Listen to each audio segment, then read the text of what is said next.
How was that?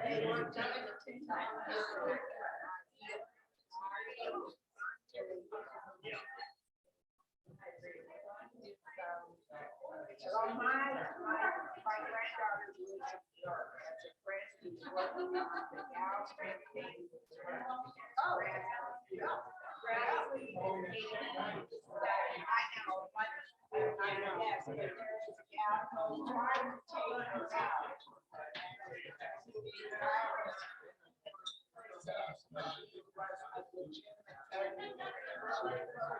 So maybe.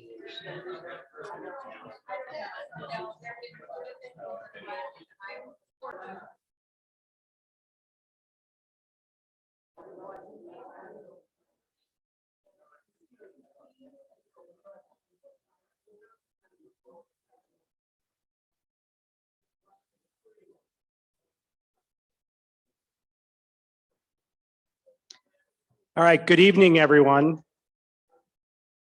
I just wanted to welcome all of you to the Denver Council on Foreign Relations, both the people here in the room and online tonight. I am Robert Lance. I am the president of the Denver Council on Foreign Relations, and I am really excited tonight for this presentation we're about to have. It's a rare opportunity to have the kind of caliber of talent that we have tonight in front of you, debating each other, talking, and also engaging with the crowd. So I wanted to give you a little bit of background. We have Barbara Smith and Larry Sampler here with us tonight. And I just want you to know that this is going to be a special treat. Barbara Smith and Larry Sampler are going to be discussing foreign policy in he said, or actually she said, and he said, they have been called the cross between the old TV show, The Odd Couple, and the action movie starring Brad Pitt and Angelina Jolie as assassins in Mr. and Mrs. Smith. Yes, I know, Susie. Larry Sampler grew up a country boy in Georgia and just out of high school enlisted in the Army Special Forces, where he was a top graduate from the infamous Special Forces qualification course. He eventually graduated from Georgia Tech with a degree in applied physics and later a master's degree in diplomacy from Norwich University. I believe that your applied physics and diplomacy will help me out tonight because I don't understand applied physics. So looking forward to that. Barbara Smith was raised by her German mother and Texan father in East Texas and graduated from the University of Texas of Austin and San Marcos, Texas University with degrees in international relations. Along the way, Barbara developed an aversion to all things military and war related. Although their backgrounds differed, they could not be, their paths crossed first in post-war Sarajevo and Srebrenica, where Larry was working for the Organization for Security and Cooperation in Europe. And Barbara joined the mission as an election observer. They tell different stories about their first date, but fortunately it led to a second chance some months later. And I've heard this story, and quite frankly, I'm amazed that she would be on a second date with him.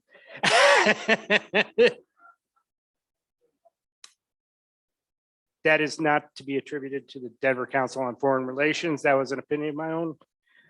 Their courtship included the Balkans, a tour of Washington, D.C., and eventually life together in Afghanistan, where he proposed marriage. They have both worked with and for all three of the Ds in defense, diplomacy, and development. Both have been members of the U.S. Senior Executive Service. At one point, Barbara was the director on the National Security Council staff, developing the White House perspectives on Afghanistan and Pakistan. While in the meantime, he served as assistant administrator for the office of those countries at USAID. Today, Barbara is the vice president for global peace programs at the Carter Center in Atlanta. And Lord, we knows peace. We need peace right now. And Larry commutes and telecommutes to Metropolitan State University of Denver, where he is vice president of administration, finance, and facilities, and the chief operating officer. They've been married for 15 years, all of them wonderful. I edited a comment you made. They will highlight the macro issues in foreign policy and then answer questions. And just so people know, online, if you have questions to ask, please post that in the question and answer section. And for those of you in the room, I will be moderating. So if you have questions, think of them now and hold them on till later. So really looking forward to this, and I'm so grateful that we have these two presenters tonight. Thank you so much.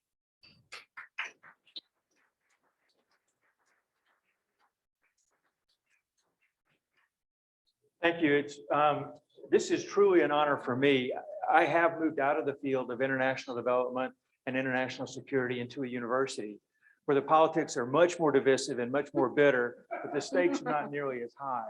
So I always appreciate the invitation to come here to DCFR and have these conversations. And fortunately, I have someone this time with me who will correct everything that I say that might not be accurate or true. What we're going to do is introduce ourselves. Many of you know Dan Baer, Ambassador Dan Baer. The first time that we did this together, Dan was the moderator, and we had given him our bios, and he didn't do nearly the job Rob did of introducing us, because he stood up and said, I'm going to cheat. Larry, you have to introduce Barbara, and she's going to introduce you. And as you might imagine, she did a wonderful job of introducing me. I was flattered and kind of felt all warm and tingly inside when she got done. And I couldn't think of anything to say about her background. So this time we're each introducing ourselves. I'm not risking that again. One thing that I think we would both appreciate, it'll make us feel a little more comfortable in terms of telling some of the anecdotes and some of the stories, is Chatham House rules. What that means is feel free to share what we say tonight with anybody that you want, but don't attribute it to us by name. Or attribute it to her by name, not me by name. We don't want it to come back to haunt us later in our career. The slide just shows a few of the things that I've done that have shaped my life. I was 17 when I enlisted. I was 18 when I actually got into the Army. By 20 years old, I was in Special Forces, and I really never looked back. I spent 16 years doing that, best 16 years of my life until I met Barbara. And it turned me into an adult, a responsible adult. But also on there is the Department of Defense, the State Department, 2 colleges, some think tanks. Both of us have kicked around to enough different places where we have I would argue, a pretty broad understanding of what international security and development means.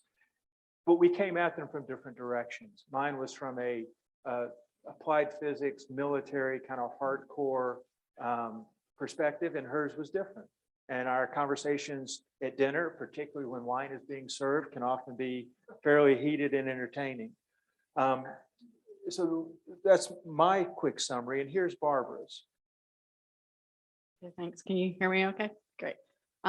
So I'm not going to correct anything you said so far, but we might get to that later. So in terms of my background, you already heard, the basics. I think the thing that I would say is that I do feel like sometimes I'm coming to our conversations with a little bit of a handicap, because Larry does have the broader background in terms of having served with the military, but also having served at USAID.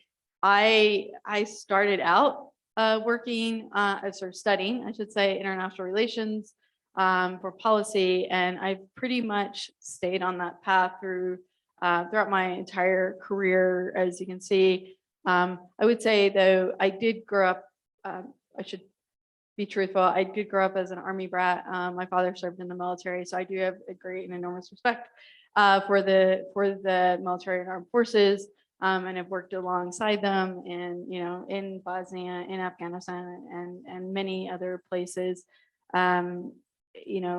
Loved working, though, also for the United Nations High Commissioner for Refugees. Loved working for a nonprofit, the Asia Foundation in Afghanistan, but also in Washington. And really, really enjoyed and have been lucky to go through the different stages I have in my career. Many of those alongside Larry. Yes, we've been married 15 years, but I was reminding him that we've actually been together for over 20 and have survived so far. So hopefully we'll survive tonight. I also want to thank you for having us here. It's a delight to be back in Denver. We moved to Atlanta about a year ago, and I miss Denver all of the time. They're both great and wonderful places to be in the United States. So with that, I think we can move to the next slide. Before I go off this slide, one of the things I think we're taking away is there are a number of actors that are worth talking about. There are government actors, and we both have been government employees at fairly senior levels, her at the NSC and the White House. Then there are implementing partners who are usually for-profit corporations who take government money to do this work. And some of them, that's all they take. And they get all their business from the US government. And we both work for implementing partners. Then there are NGOs, non-governmental organizations, and they take some government money, but they also have a degree of autonomy because they take funds from other places. And then there are their international actors. Well, international actors like the UN, UNAMA, the UN Assistance Mission to Afghanistan, the UN High Commissioner for Refugees. Those are international organizations that have donor states who provide money, and they have their own kind of autonomy, but they also have their own very complicated bureaucracy. And then there are organizations like the universities where we both have studied and where I now work. But that's where we wound up. As Barbara is at the Carter Center, and I'm now at MSU Denver, and happy to talk offline when this is done about MSU Denver. Yeah, and just want to share a little bit about the Carter Center, because I would be remiss if I did not, just to give you all a little bit of background about what the Carter Center does. Based in Atlanta, we were established in 1982 by President Carter and First Lady Rosalind Carter, and work primarily in peace programming, but also in health programming. And I think that's one of the unique things that the Carter Center brings to some of the work we're going to talk about, is the fact that we work across both health and peace. So I was giving the example earlier of that, in Mali, for example, and in Sudan as well. We actually will work both in different contexts and environments, delivering health services, but also using that as an opportunity to advance a peace process. So wanted to mention that in terms of the uniqueness of the Carter Center.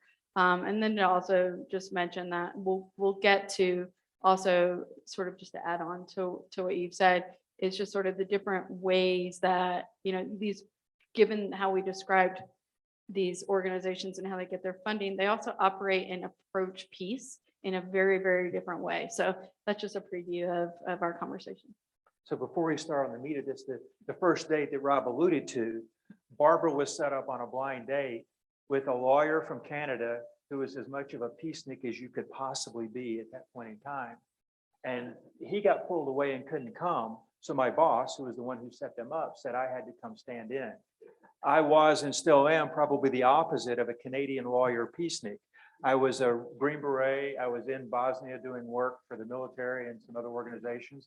And I was all the things that she had been trained not to necessarily have an affection for. And so that first date was kind of a traumatic experience for me. It fared well for her, but For you. for me, yeah.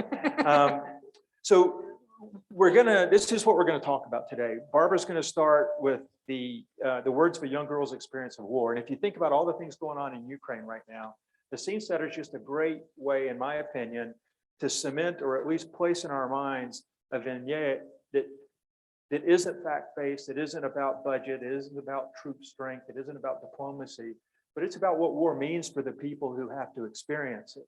And I think, as apart from what you see on whatever news channel you choose to watch, the words of this young woman are very telling. Okay.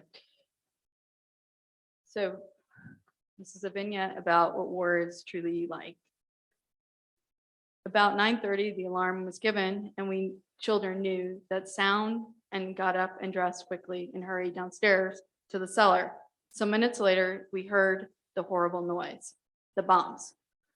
There were nonstop explosions. Our cellar was filled with fire and smoke and was damaged. The lights went out and wounded people shouted dreadfully. In great fear, we struggled to leave the cellar. My mother and older sister carried the big basket in which the twins were. With one hand, I grasped my younger sister, and with the other, I grasped the coat of my mother. We did not recognize our street anymore. Fire was everywhere we looked. On the fourth floor of our building did not exist anymore. The broken remains of our house were burning, and on the streets were burning vehicles. I saw her women and children and old people wandering and searching their way through ruins and flames. We fled into another cellar, overcrowded, with injured and distraught women and children shouting and crying and praying, and there was no light except from flashlights. And then suddenly another raid. More bombs fell. The shelter was hit too, and we fled through cellar after cellar, basement after basement. So many desperate people came in from the streets. It's not possible to describe the explosion after explosion, beyond belief, worse than the blackest nightmare. So many people were horribly injured. Dead and dying people were trampled upon. We saw terrible, terrible things. Pieces of arms and legs, dead people, whole families burnt to death. Dead rescuers, soldiers, many were calling and looking for their children and families, and everywhere fire. All the time, this hot wind you felt of the firestorm throwing people back. I cannot forget these horrible details. I can never forget them. You may have pictured Ukraine, but this was not. This was actually the firebombing of Dresden in 1945 by the US. Dresden was also not a legitimate military target. And the point here is just to sort of emphasize the tragedy and horror of war. And go ahead. I mean, there are no good guys in a war. There's our side and their side. And our side may be motivated by things that we think are noble and true and correct. But for the people who experienced the firebombing of Dresden or the firebombing of Mariupol, or pick your location, Yemen, Somalia, Colombia, the wars there are much more complicated. And the whole point of that little vignette is, to a 6-year-old girl, it doesn't matter who's right and who's wrong. Her house has been bombed, her street's no longer recognizable, and she lived through the horrors of war. And for those of us in this business, what we're going to have to deal with is, how does that 6-year-old girl grow up to have a normal life and to be able to be a contributing member of a society that means something? We're going to talk a fair amount about reconstruction and development, because that's kind of part of our shared background. But there are 4 main points up here to talk about. Winning wars is not sufficient. You also have to win the peace. Unity is essential and elusive. What gets counted gets attention, but sometimes the things that matter the most are really hard to count. And then the pronouns are important. It's kind of the how we see each other, how people from her camp see people from my camp, and vice versa. This slide is a scene setter.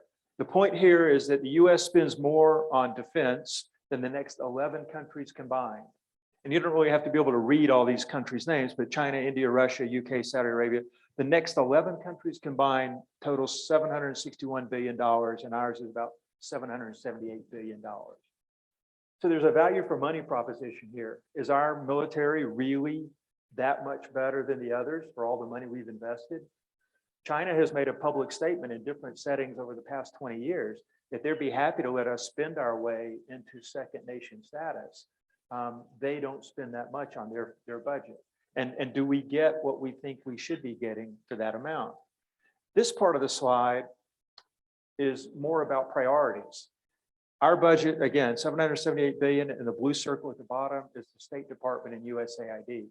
And I don't want to insult anyone's intelligence, but the 3 Ds that were mentioned earlier, defense, diplomacy, and development, are kind of the 3 legs of the stool that makes up US foreign policy. We have defense policy, we have development policies, we have diplomacy, and we work integrated. We do work together to some degree. But if you spend that much money on defense and that other little circle money on diplomacy and development, what does that say about your national priorities? And I'll say it differently. If you buy a $770 billion hammer You like problems that look like nails. You've got a lot of resources tied up there that you need to justify, and you need to show what you can do with those. And just the other thing to add, I believe you probably have seen, some of you have participated in talks where this has been discussed before, but just to further emphasize sort of and discuss values of that 58 billion. When you look at what's spent on governance and democracy and human rights and sort of promoting our values abroad, that number is much, much smaller. When I was in government, it usually hovered around 1.1, $1.2 billion a year. So much, a fraction of the 778 billion. We're getting better.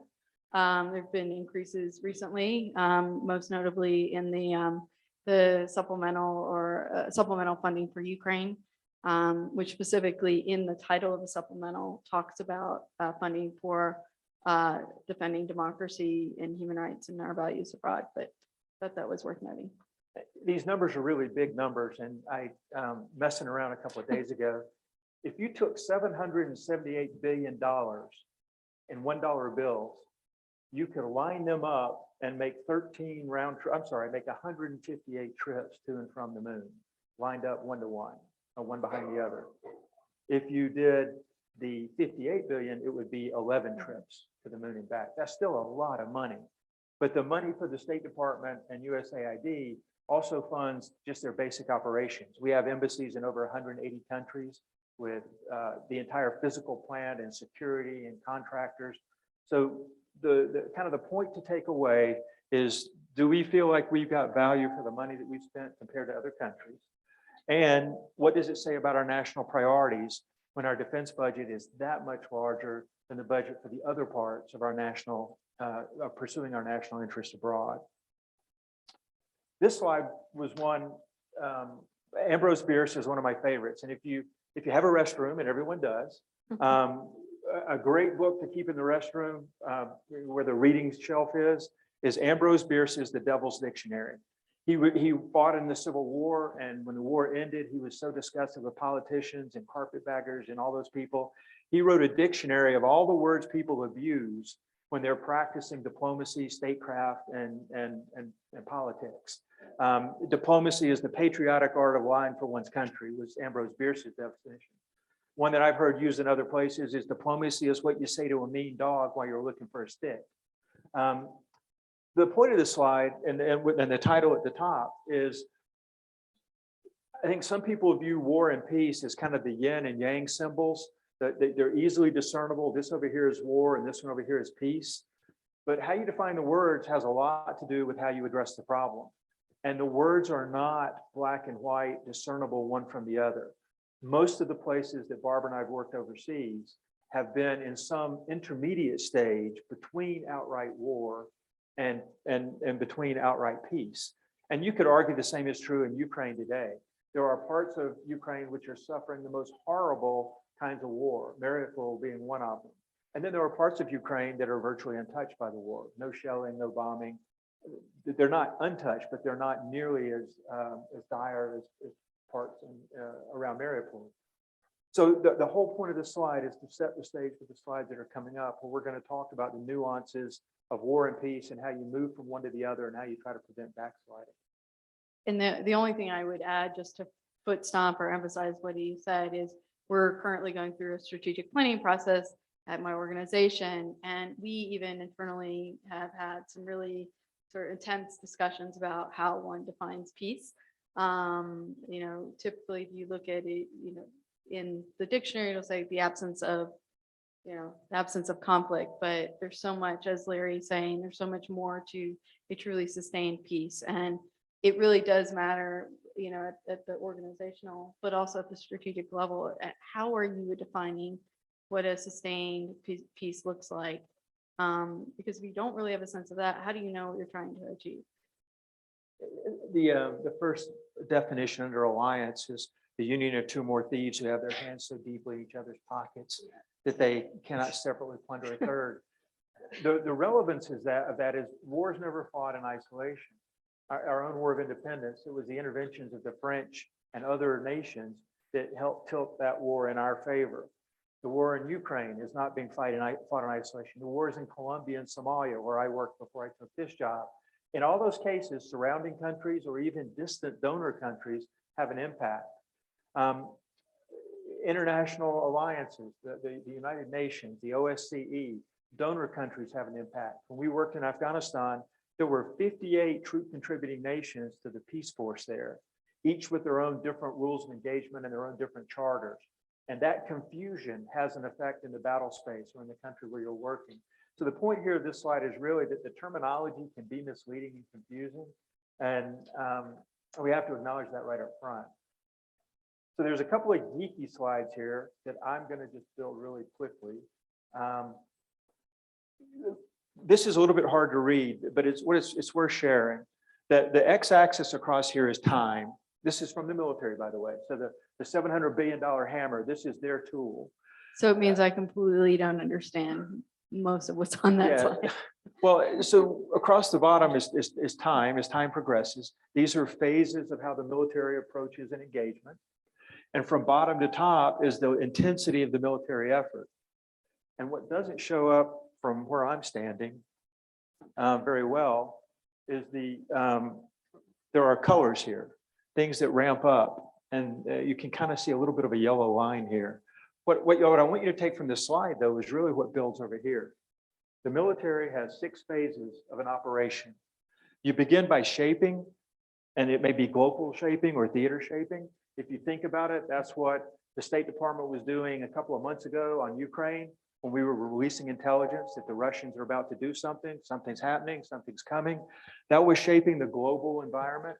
And then there's theater shaping actually the region around Ukraine. What are the countries in that part of the world thinking? What are they preparing for?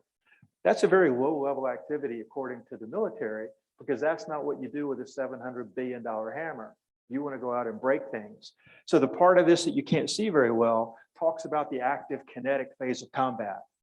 Shaping is in green at the very beginning, and hopefully you get to that point again at the end. You deter violence. That's where you go in and try to tell the Russians, we don't want you going into Ukraine. If you do it, we're going to impose sanctions. If you do it, we're going to arm the Ukrainians. You seize the initiative. Well, we didn't do that very well. The Russians tried. Their surprise attack was an intent to seize the initiative. Dominate is really who comes out on top in that first round of fighting. You try to dominate in the battle. Once you've dominated, and maybe you can talk about Afghanistan as a better example there. We seized the initiative when we went into northern Afghanistan. We very quickly dominated across the country back in 2002.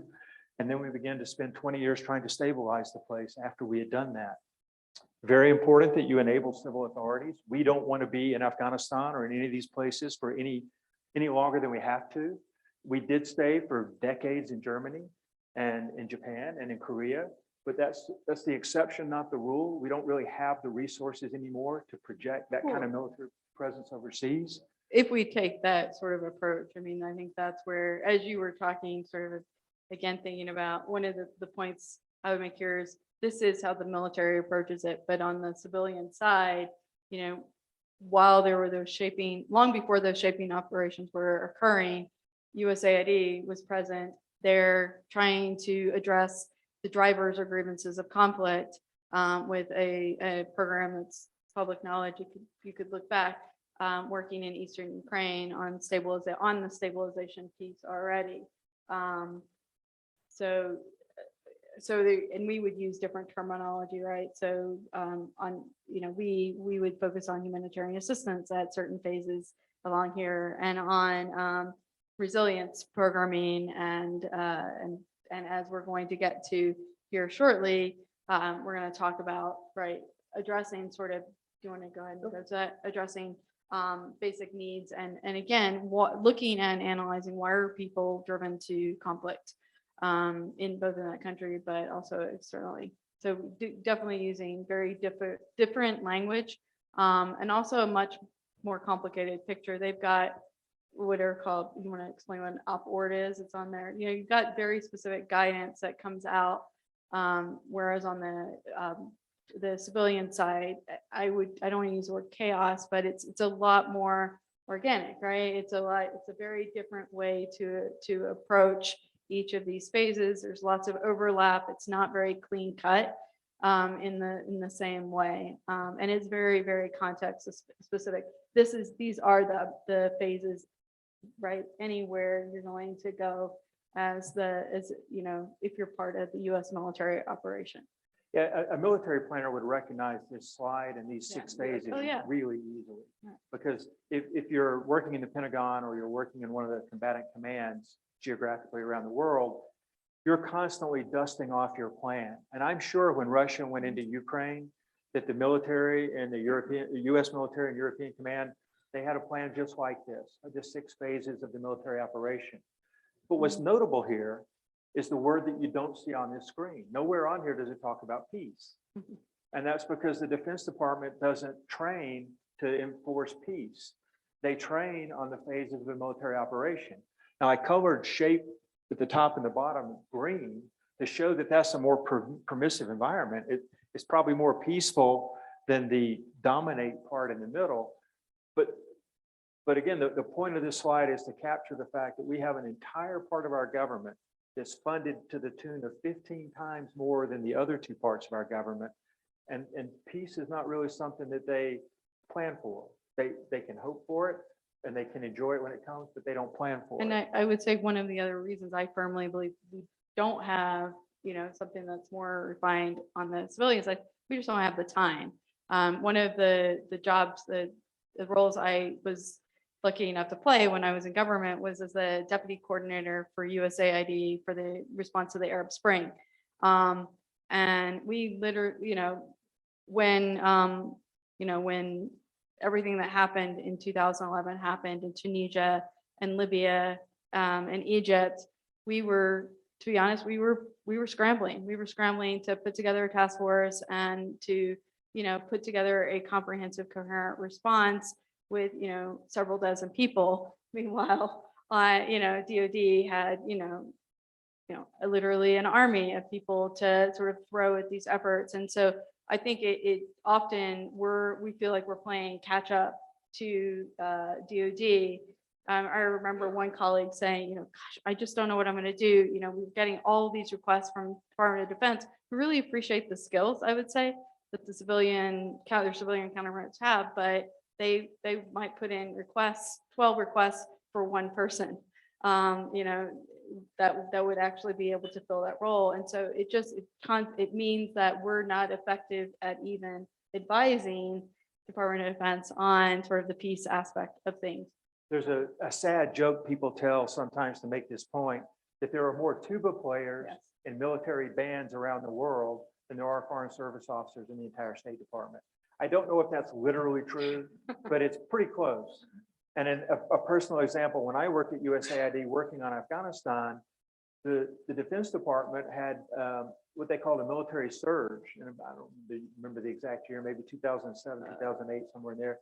And they wanted a civilian surge to match it. But the military has all these resources and they have uniformed military officers and enlisted people that they can just write an order and say, go. The civilians can't match that. We don't have enough people. We don't have enough resources. We don't have the depth that the military does. So when you're in the White House or when you're overseas or wherever you are, and it comes time to plan for a response, you have an outsized military component of that response that the civilians just can't match. The civilians have got better skills that may be more relevant to what we need in that environment, but they don't have the bandwidth or the horsepower or the resources to keep up with the military request. So these are the geeky slides, I promise. Abraham Maslow in 1943 came up with Maslow's hierarchy of needs. He was writing primarily for an audience of educators, and he was talking about children. The children need their physiological needs, and I'm just going to let the slide go real quickly. They need their physiological needs. I guess school children don't really need sex, but the exercise part they need. They need physical safety, freedom from coercion. They need acceptance in a group, positive associations. They need something to do. They need an identity. This was a huge deal in Iraq. We decommissioned the entire Iraqi army, proud members of the Iraqi military, men at the time, all men. And we took that away from them. We took away their identity and their prestige. And then ideally, they have a chance to do things on their own. They can govern themselves, for example. They can run for office. But you you don't necessarily have to address these in a very precise order. You may be working on 3 or 4 of them at a time. But the point of this slide is if you ignore physical or physiological survival needs, you're not going to be able to sustain those higher order needs. You have to do certain things, and you really have to get started on them first. Men are not going to be willing to go into a job if their families are not safe. They're going to want to stay with their families and make their families safe. But ultimately, you need all of these to have a sustainable piece. And so we'll get to, often what happens is you do an incredibly intense focus on those survival needs and the safety and security piece, but then we sort of declare victory and we don't get to some of these other things. So I think that's where a lot of, in my opinion, that's where things can become problematic, because we're not dealing with those sort of internal held grievances and the need to have that recognition and status and sense of belonging. That's a really important point. And from the military side, on the military, we focus on the bottom 2. The U.S. military, we can do all these things. We have water treatment plants. We can provide food to the people in the community. We can't help them with sleep or sex, but we can help them achieve these first 2 levels. And then we kind of lose interest. We're not really interested in their acceptance in a group, their sense of belonging. But those top 3 are really the ones that are most important if you want a country like Syria to be able to rebuild itself, or Bosnia to be able to rebuild itself. We can't stop with the bottom 2. Again, a geeky slide. So what I've done over here is these are the Maslow's hierarchy, and this is how the US government is keyed up to respond to it. We can provide from the beginning of the time of the intervention, we can provide security presence, we provide recovery and humanitarian assistance right off the bat. Over time, we want development and reconstruction to come along. And a way I'll illustrate that is with food. When we went into Bosnia together, the UNHCR was providing food assistance, which they provide a lot of, and they were providing non-food assistance, blankets and stoves and things to keep people warm. That falls under humanitarian assistance. That's, you got to stop the bleeding, so to speak, so people can. But we were actually trying to do all of Yeah. those 3, development, reconstruction, recovery as well. But it was much easier to get funding for Yeah. the HA piece, the humanitarian assistance, than the other 2. Sorry to interrupt. See, now I lost my train of thought. Sorry. I use them all the time. The point making with this humanitarian easy for you. assistance is we do it for them. As we begin to focus on recovery, we want them to do it for themselves. So with humanitarian assistance, we give them tents because their houses are bombed out. They have no electricity in their house. So we give them a tent and a stove to stay warm. And they live in these little refugee camps. As we begin with the recovery, we want them to be able to go back to their home. So we give them, again, UNHCR gives them plastic to put over the windows and maybe fuel so they can burn fuel in their house to keep it warm. But we're still providing the food aid. Development and reconstruction means that we give local farmers seeds so that they can grow wheat locally and provide food from the local community, and that begins their own economic reconstruction. If we keep feeding them literally and figuratively from the outside, that doesn't do anything for the long-term recovery or the development and reconstruction. So there's an art to how you mix this. You don't want them to become dependent on foreign assistance, and to be honest, that's sort of what happened in Afghanistan. We built this dependency on international assistance, and getting them off it we still haven't figured out how to do that. But and these charts, this is not a precise graph, but the point of it was just to show that we need security presence until we don't, and nobody knows when that's going to be. It could be a year, it could be 2 years, it could be 20 years. Afghanistan, it was 20 years. Without security, provided either by internationals or locals, you can't do these other things. They just won't survive. And that's what this slide kind of points out. We, as we were talking at the table during dinner, the US tries to accomplish tasks overseas that take decades to achieve. And we do it with a Congress that gets reelected every 2 years. So and as government employees, the money that we have to spend is one-year money. You get budgeted $300 million for whatever it is in Afghanistan, but you have to spend it this year. And that's not frugal, that's not wise, that's not a particularly good way to do this. So the point is that once the immediate war in Afghanistan ended, the security presence actually diminished pretty rapidly. It didn't peter off to zero, but the diminishment of the security situation or security presence made it harder to do these other things. Well, and not just harder, but I remember quite clearly in 2005 when we started to draw it down the first time. And we were talking about the development budget. And that drawdown of security has incredibly serious implications for the development assistance funding, recovery, and even HA, that's often humanitarian assistance, which is often still needed, overlapping with some of these other things. So, we were sort of saying, well, but wait, we're just getting started with some of these other things. How are you gonna, why, what are we gonna do if Congress doesn't continue to fund these other things? And then later on in my career, a colleague of mine, really smart colleague, did some sort of analysis retrospective on Haiti, Bosnia, Iraq, and Afghanistan. And he showed that there is a correlation, a very strong correlation with security assistance and these other things. So instead of security assistance sort of drawing down and us drawing up in terms of our development and reconstruction assistance, that isn't actually often the case in these sort of complex emergencies that we get involved in. So it's a really, really complicated and issue and challenge that we're still very much facing.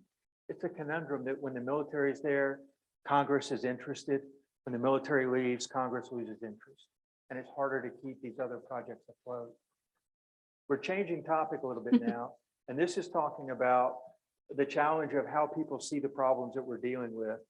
This is an illustration of a story from South Central Asia of 6 blind wise men all trying to describe an elephant. And depending on which piece of the elephant they have their hand on, they're going to have a different description. One's holding the trunk, one's holding a tusk or the ear or a leg. And each of their descriptions is going to be accurate, but none of their descriptions are going to be complete until you sit them down and you collect their different perspectives and you add them up to come up with what truly they're experiencing. So I'm just going to build this slide quickly too.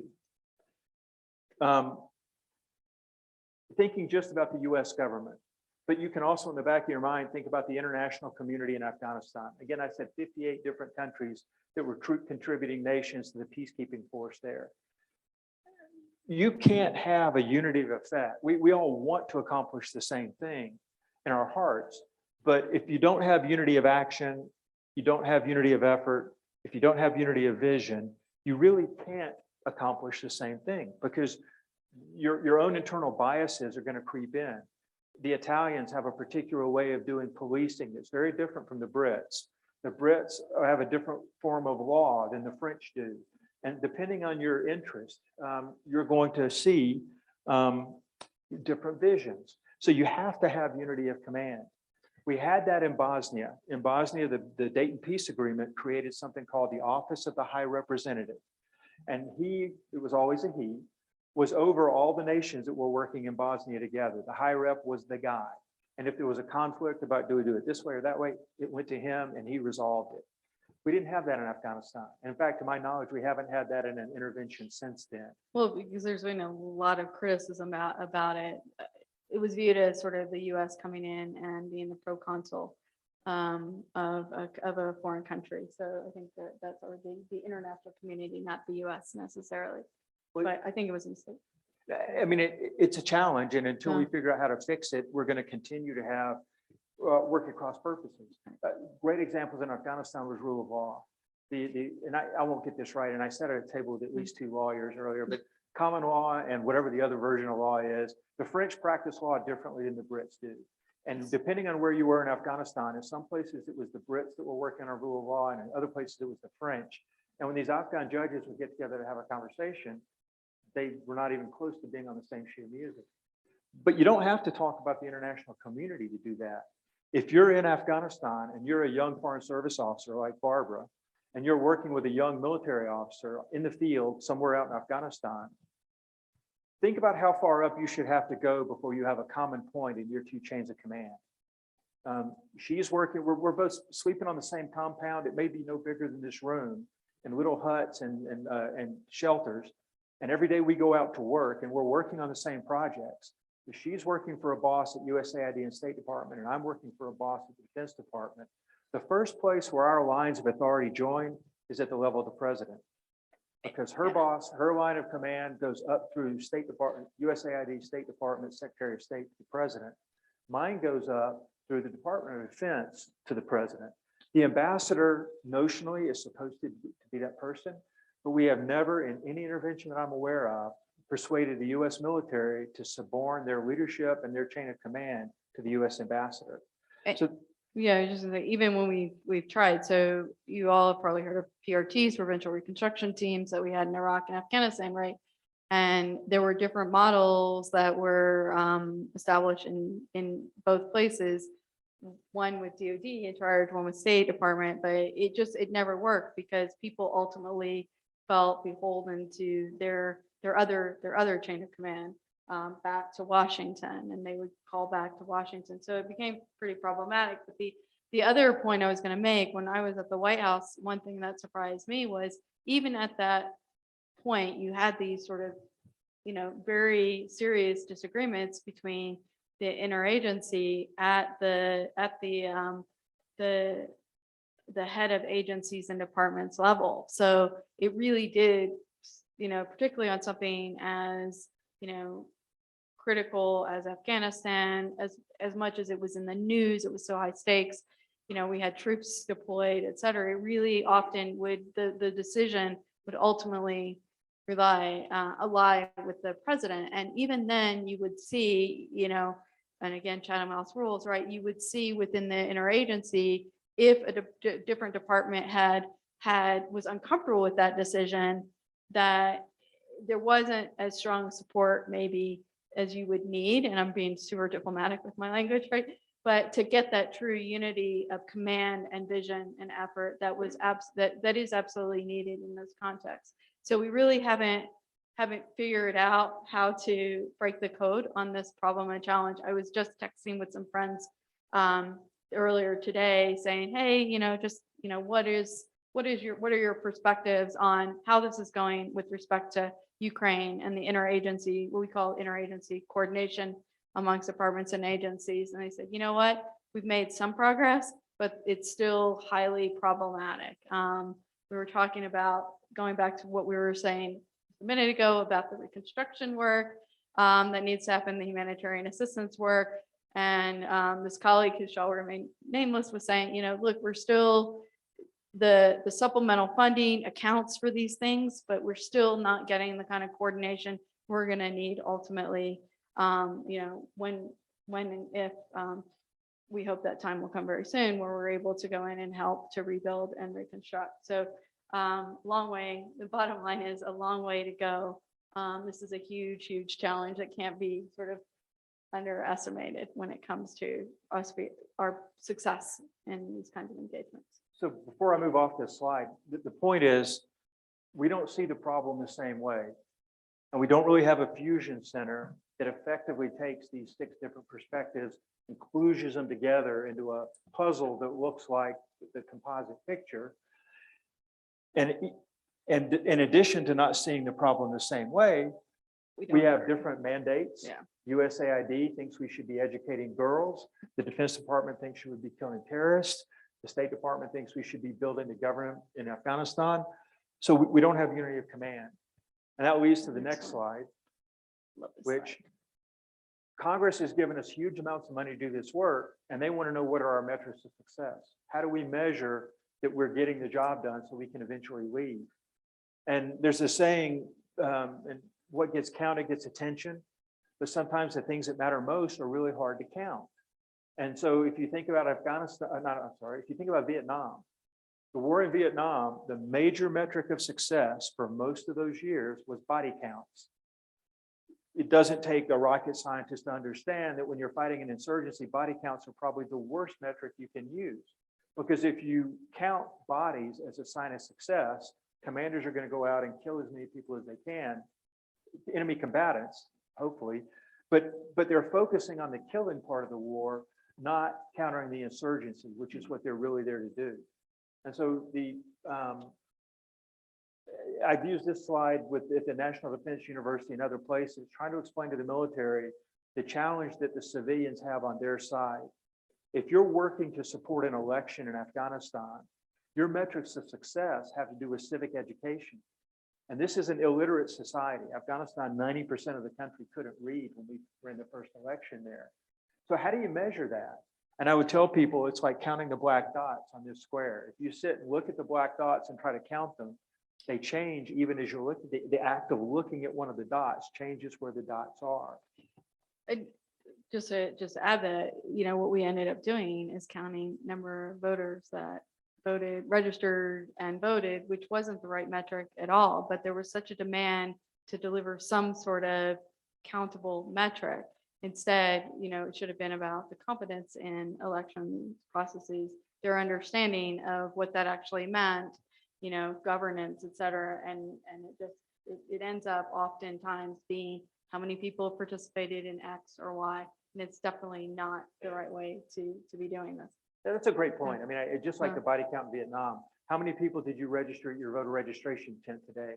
The third or the fourth time that you ask them that, they're going to say, okay, I need to be registering more people. So they're going to register their family members 5 or 6 times so they can drive their numbers up because that's what you're counting. Confidence in an election process is a much harder thing to measure. And it's also hard to translate through all the levels of bureaucracy to get back to Congress. A congressperson doesn't want to tell her constituents or his constituents about confidence in the election. They want to be able to pound a number because that's easy for our own voters to understand and to remember. So you may have seen this before. This is called a gestalt.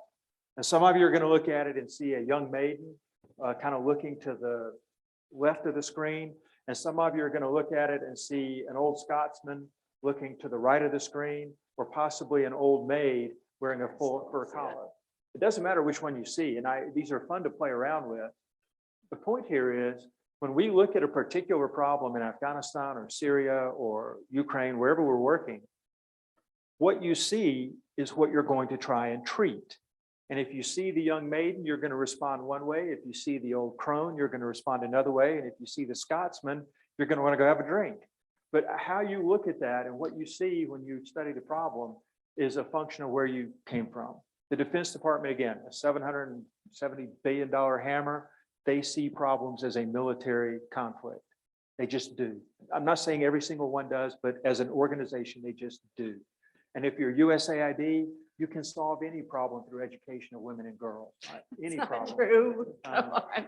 Okay, a lot of problems. Yeah. But again, going back to the previous slide and this one, we don't see the problem the same way. We don't count things the same way.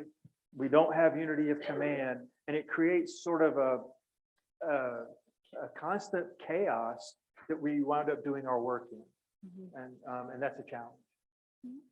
So the next slide is how do we do this? You want to do this one?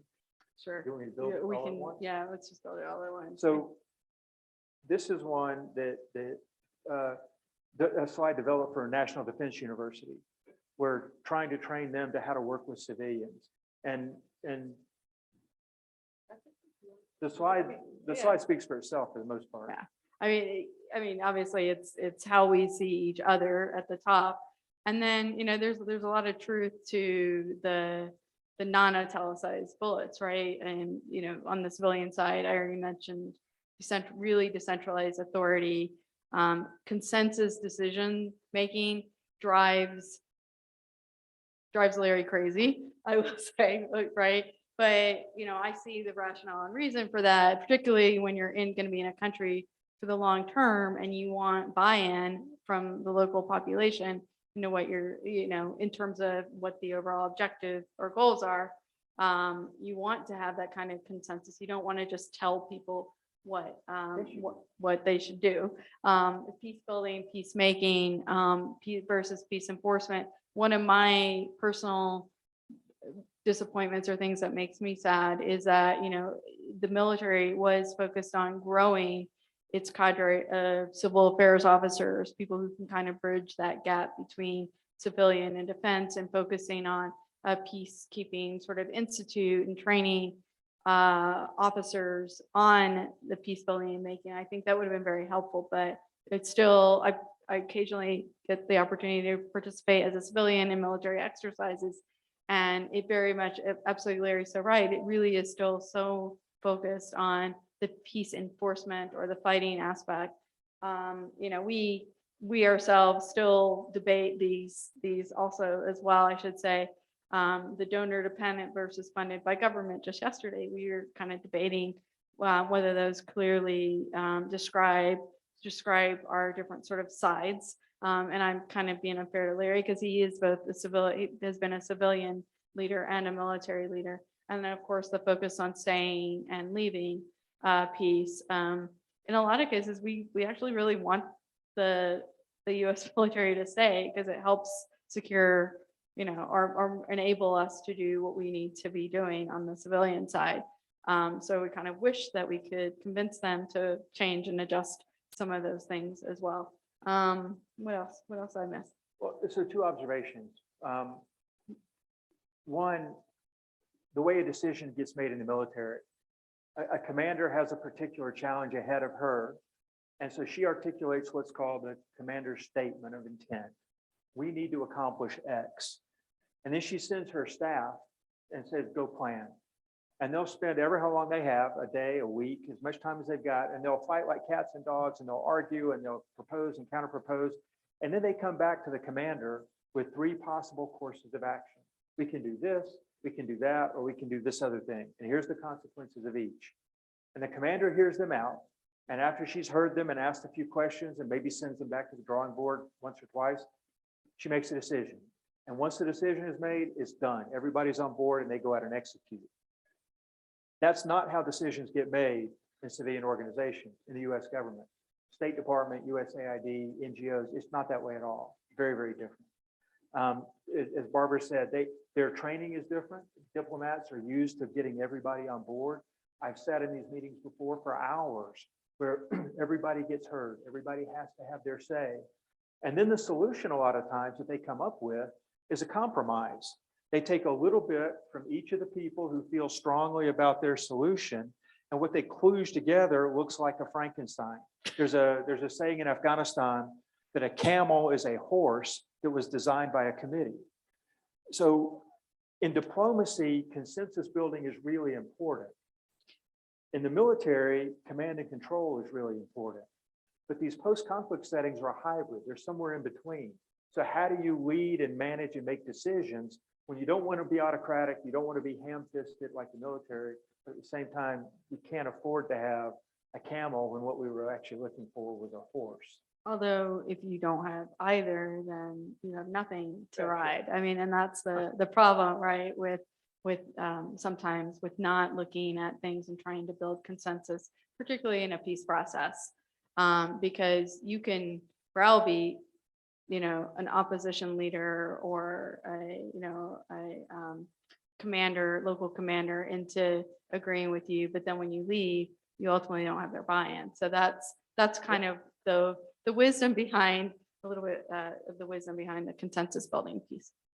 So this last slide, it builds by itself, and it's a bit humorous, but it's intended to just capture the challenges, all the challenges that we first came up with.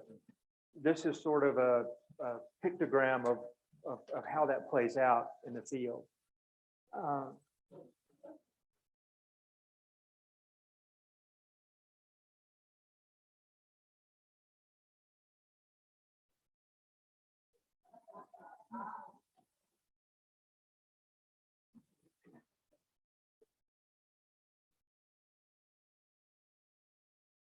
And there's some truth to all of these. These are probably funnier to those of us who've lived it.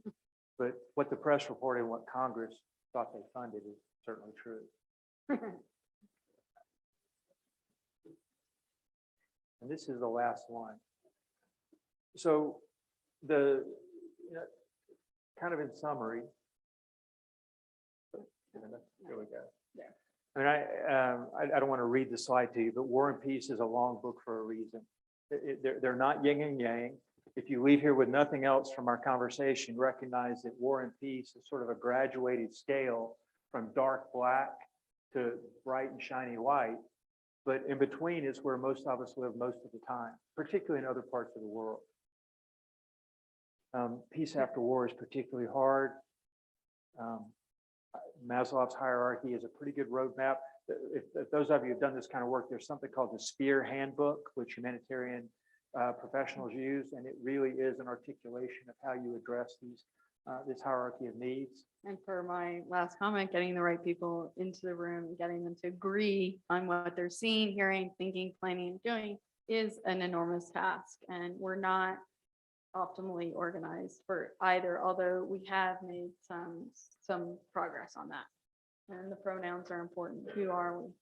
They, them, and others. Now, on the pronoun part, when I talked at the National Defense University, people talk about the international community in Kabul, but right now the international community in Ukraine, and that's a misnomer. I tell people, if I want to send a postcard to the international community in Kabul, who do I send it to? The American ambassador? There's 57 other ambassadors who will find that quite offensive. In Bosnia, we had an address. It was the Office of the High Representative, but we don't have that anymore. If you wanted to send a letter to the U.S., the person leading the U.S. engagement in Afghanistan, do you send it to the 3-star military general who's leading the military part, or do you send it to the ambassador? So the pronoun stuff is, we make jokes about it, but it really is important. And for the US, you have to, as you said, you have to send it to the president, and that's absolutely not practical. Well, in Congress, a collegial conversation that I had with members of Congress, and there weren't many of those, but one that was collegial, they were asking why we were so ineffective in Afghanistan. Why isn't the international community doing a better job? And on the spur of the moment, I came up with an analogy, and I said, you don't walk into the business class lounge at Heathrow Airport and see 50 other people and throw open your arms and say, we are the business class community. You're in one place at the same time for the same purpose, which is to catch an airplane. Some of you may be competitors going to compete on the same contract. You may be doing completely different things, speaking different languages. Because you're in one place at the same time doesn't automatically make you a community. But the way we use pronouns kind of assumes that it does. And that leads to really unrealistic expectations. And one of the things that we work on, those of us who do this for a living, is how do we change that? One more second. Yeah. There's a guy named Jim Locker who's written an excellent book called Victory on the Potomac. It's about the Goldwater-Nichols Act in Congress, which created a unified chain of command for the military. It created the chairman of the Joint Chiefs and brought the militaries into one budgetary structure. And that was important because prior to that, the military had the same problem with pronouns. The Marines wanted to do this, the Navy wanted to do that, the Army wanted to do this. They still have that, but at least now they have a structure that pulls them together and ties them together, and it uses money as kind of the bonding agent to keep them together. We don't have that for the military and civilians. And Jim Walker, who worked for Sam Nunn, who's working in Congress when this was done, Walker now thinks that we need a Goldwater-Nichols Act to do the same thing for the rest of the interagency. Because we now have, we call these complex contingency operations, but we don't have a complex government response. We still have a $750 billion hammer and everybody else. So what I was going to say, I kept alluding to the fact that there are some efforts being made. So one of the things that was produced a couple of years ago is called the Stabilization Assistance Review. And it was basically trying to take a look at the kind of operations we've been talking about, review it, and then make recommendations. And then following on that, more recently this year, we have a new US strategy for preventing conflict and something called the Global Fragility Act, which was passed by Congress, which are all sort of efforts to try to bring some coherence and coordination to the effort. But I agree, and we agree. I would say we agree a lot more now than we used to. One of the things that Larry didn't say is, we had mentioned we met in Bosnia, we were engaged in Afghanistan. When we were in Afghanistan, we almost didn't end up getting married because we would have these like really serious debates about what should be done. Serious debates is actually her being diplomatic. Yeah. They were more than serious debates. But we are, I think we as a couple are sort of representative of the broader community. I think we're aligned in a lot more ways than we have been in the past. And I think there are some reflections of that in the effort and response to Ukraine. So one of the things I insist on when I talk about countries, whether it was Afghanistan or Ukraine, is we need to know the region we're talking about. And this is the end, and then we'll open it up for questions and discussions. But I'm not ever the smartest person in any room if I'm the only person in the room even. So I come up with mnemonic devices to help me to remember these things. And for Afghanistan, I use my hand with the thumb out. Afghanistan had a little teapot that went out and touched China. All over here was Pakistan. And then you had Tajikistan, Uzbekistan, and Turkmenistan, and Iran down the other side. Ukraine, I turn it around the other way. You have Russia over here on one side. And then I remember BP Oil Company. You have Belarus and Poland across the top. And then there's an organization that I'm a member of called the Society of Human Resource Managers, which is Slovakia, Hungary, Romania, and then Moldova is kind of completely surrounded by Romania and Ukraine. It's important across the south to recognize that this is the Black Sea and the Crimean Peninsula juts out right in the middle of it. And the reason that Russia was so determined in 2014 to own this is most of Russia's fleet is in the Sea of Azov. And whoever owns this particular bit of land can bottle them up like a stopper in a bottle. And so the goal here was to try and, for the Russians, was to certainly be able to have free access to the Sea of Azov unfettered, and then to be able to own the Black Sea. They wanted that. It's important to recognize, though, that the countries that surround Ukraine have as much of an impact on this war or on the diplomacy before the war as probably anything else did. I have two quick builds, and these are things that are not contentious, regardless of what our politics are. It's the second largest country in Europe, the size of Texas, 43 million people, largely ethnic Ukrainian, 78%. Average salary is pretty stunning, $550 a month. It's wonderfully rich in agriculture and economic potential. It's viewed as the breadbasket of Europe. The HDI is the Humanitarian Development Index, and that's kind of like the Better Human Business Development Bureau Index. of government. Human development. Is that what it says, humanitarian? Yeah, Sorry. it says humanitarian, but it's human development. It's kind of the Better Business Bureau of countries and how well they take care of the needs of their population. And then the Corruption Perception Index is a survey done to see how easy is it to do business, how corrupt is it if you're trying to do business in that country, and they don't fare terribly well. 122nd out of 180. The history, I mean, for people who are fascinated by it, that's great. I'm not. The part that's relevant to the current war is that in 1917, the Ukrainians seceded from Tsarist Russia. They created the Ukrainian People's Republic. In 1922, the Soviet Union was formed, and they said, yeah, we're not having that. And they got forcibly repatriated into the Soviet Union. So that's kind of the beginning of the modern history for Ukraine. In 1991, after the Soviet Union failed, they declared independence. They declared themselves as neutral. So the former Soviet states had something called the Commonwealth of Independent States. And of course, we had NATO, and Ukraine formed alliances with both, but honored their neutrality by not being members of either. They actually did join CIS for a while, but then backed out of it. Anyway, in 2013, Yanukovych was trying to move Ukraine closer to Russia, and a complicated election.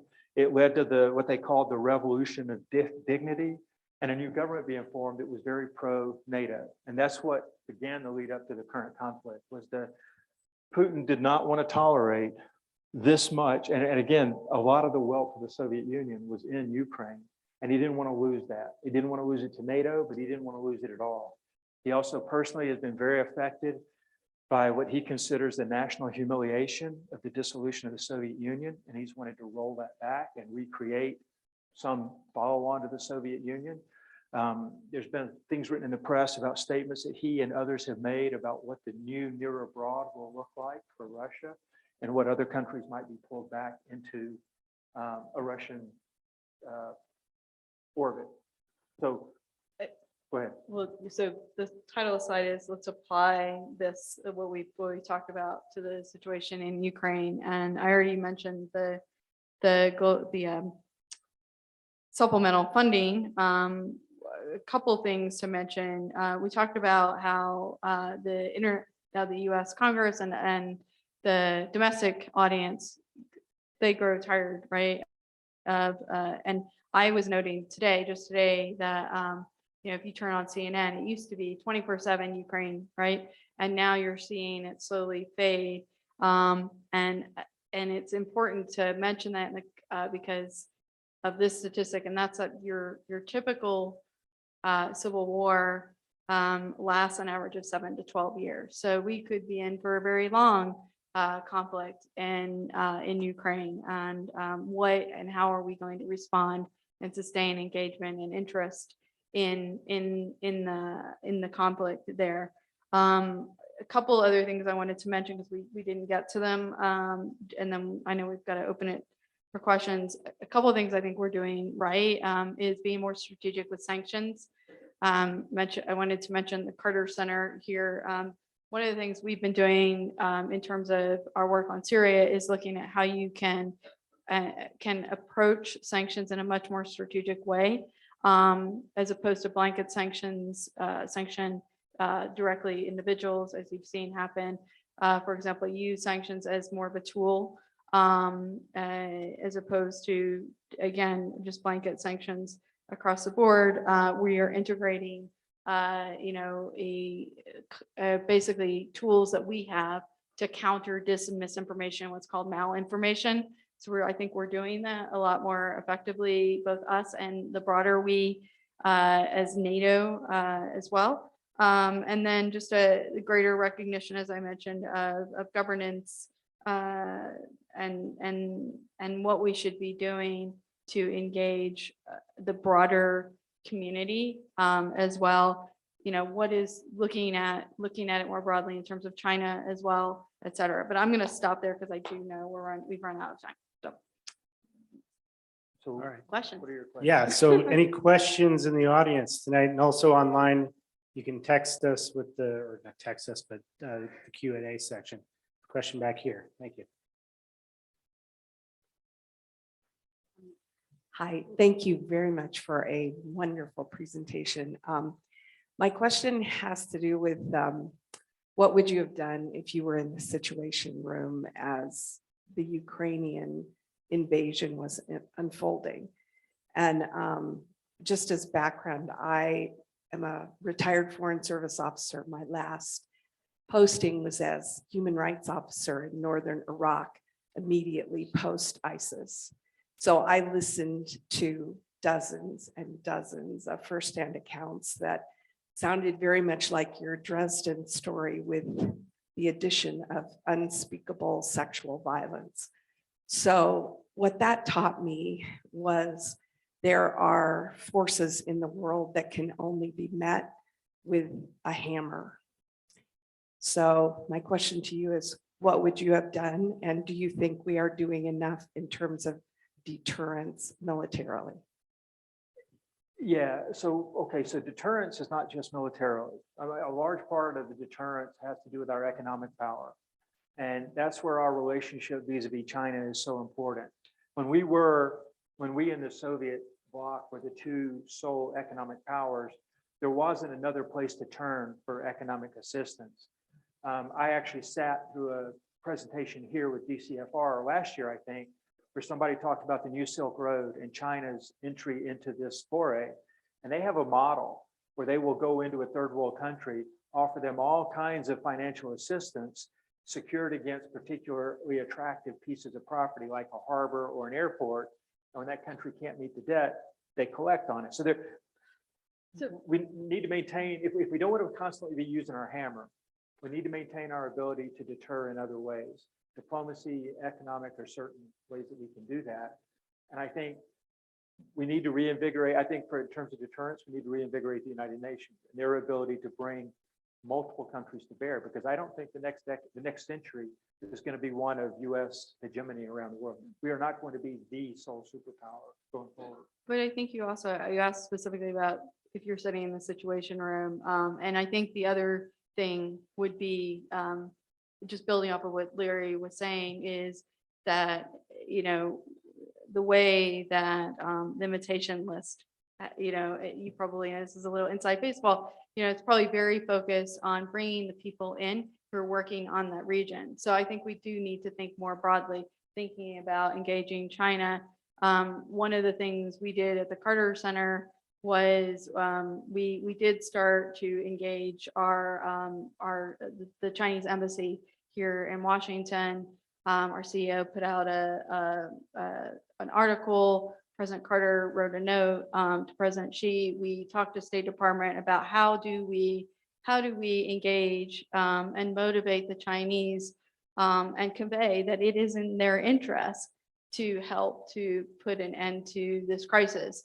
And then one other thing we did, and we didn't realize it would have the impact and effect that it did, is we published a piece by a Chinese professor on our Chinese website, and it was really also sending that message that really the Chinese need to step up and they need to play a role here that is more constructive because of the impact. Our argument was also because look at the impact that this is probably going to have on the global economy, including your investments.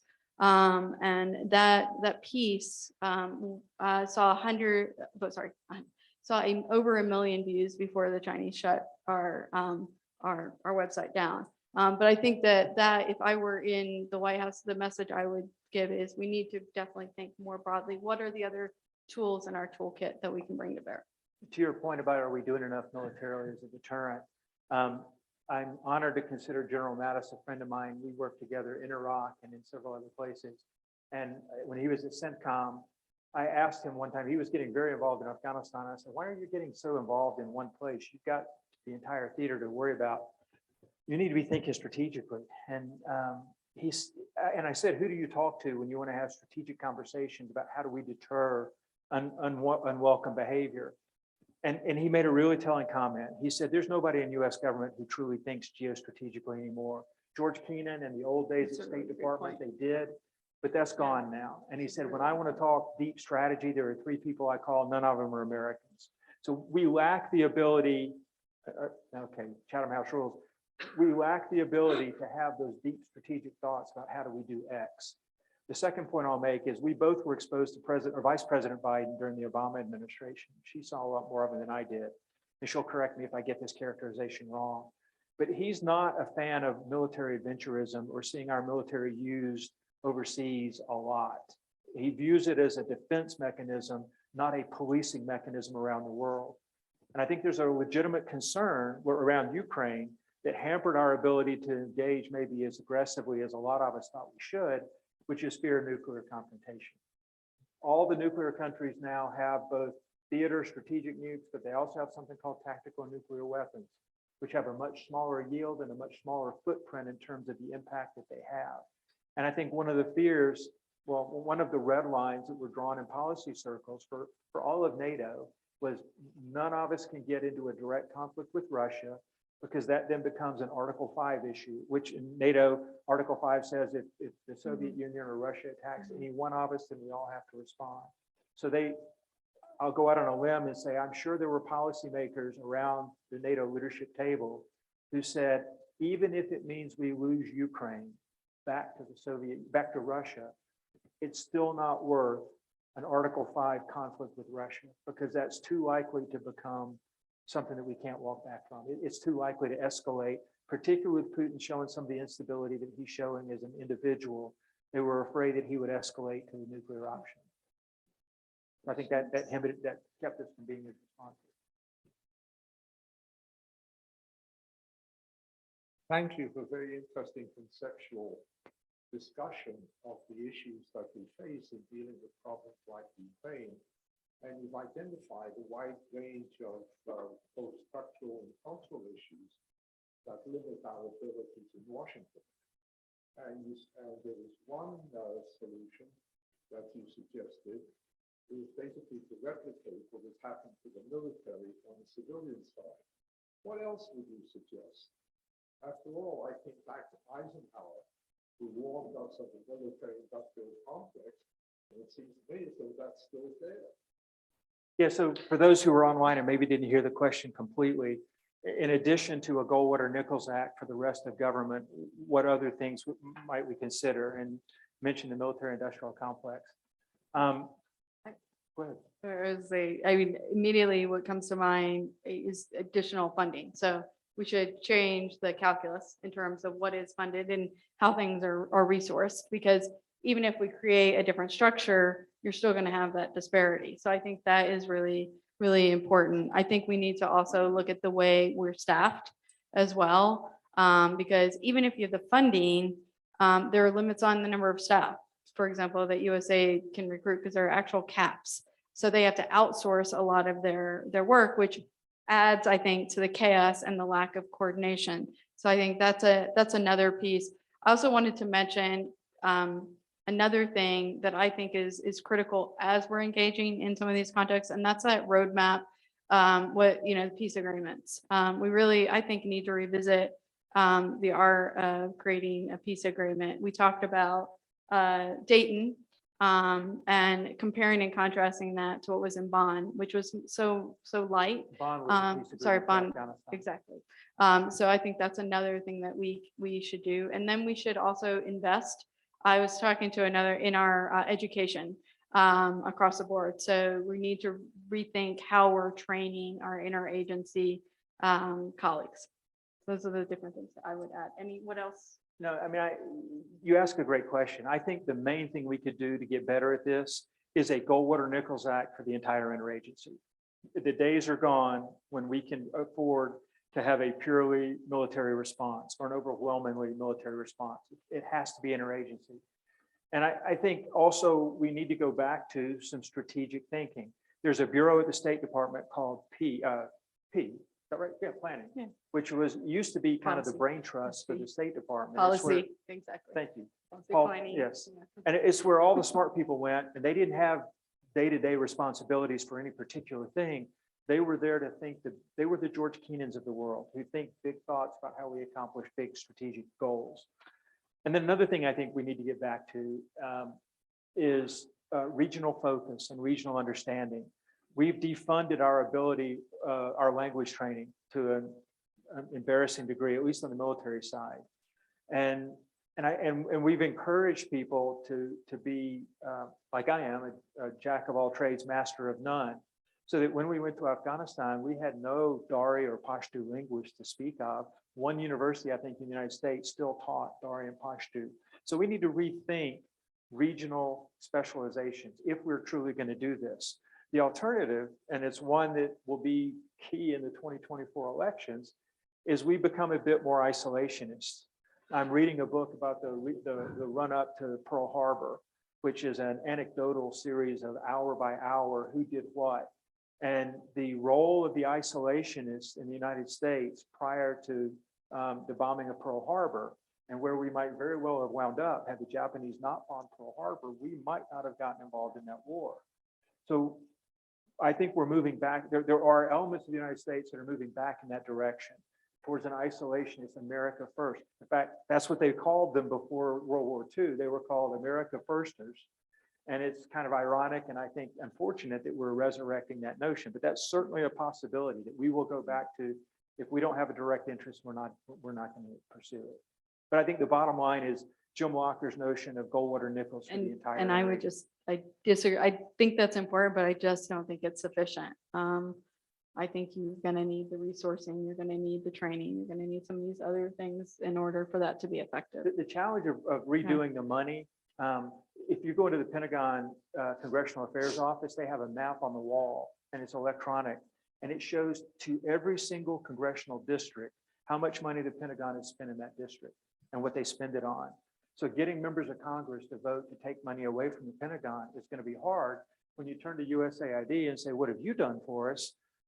They have maybe 3 people where the Pentagon has 300 working on that. And we don't, That's what and I needs say to we at change. USAID, we didn't have nearly the Yeah. ability to show the domestic benefit of our work. And that needs to change. I think that needs to change, but. Yeah. Next. All right, last call. All right, thank you so much. And I'm going to come up there and make some announcements, Oh. but really appreciate the time. Let's give them a big round of applause.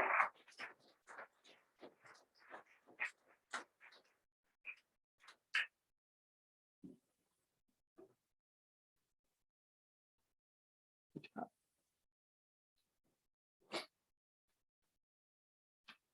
First of all, Larry and Barbara, thank you so much for the conversation tonight. I've got more questions after this than I had when I came in here. And many of your answers were insightful and direct and complete, actually, in this world of sound bites. So thank you so much. Couple things for the group here. Thank you, first of all, for attending. Thank you for the people online for attending. And just want to encourage all of you to attend our next event, which will be at the end of May, May 31st. And we are going to be giving our Global Engagement Award to the head of the Denver Botanic Gardens. And his name is Brian Vogt. And as I have indicated at, I think, 2 prior meetings, to understand the impact that our Botanic Gardens has in the world and the exchange that it has into the horticulture and other agricultural arenas around the world is, it will blow your mind away. So I hope that you can not only attend, but invite people to attend with you. I think it's going to be a remarkable event. Beautiful location, plus you get a free ticket to tour the gardens. And just think it's going to be an amazing event. So seriously, invite anybody you know. It's going to be a great occasion and a great event. And we'll get to have sort of a personal touch into the Botanic Gardens as guests and visitors. Also, we have a couple of partner events to share with you. Corbell Honors Awards is on April 27th. I believe information has either been forwarded to you via email. It's also on our website, I believe at this point. But we're going to be honoring Madeline Albright at that occasion at the Corbell School. Just also, and I don't know if it's been posted out there, we've also been engaged with speaking with the Global Chamber, which is an organization that has chapters throughout the world. They're more focused on business and economics on the international scale. They do have an event coming up. I believe it's next Tuesday. If anybody has any interest in it, I believe we'll be posting or sending something out on that, but otherwise you can ask me. It's about electric vehicles and the impact that they will have in the world ahead. So a lot of exciting events coming up, and just take a look at our website because we have things happening all the time. And I really, again, appreciate everybody being here, especially I think another round of applause for our speakers tonight because it was incredible and insightful. Thank you. And I'll see you all in about a month and a half. Thanks.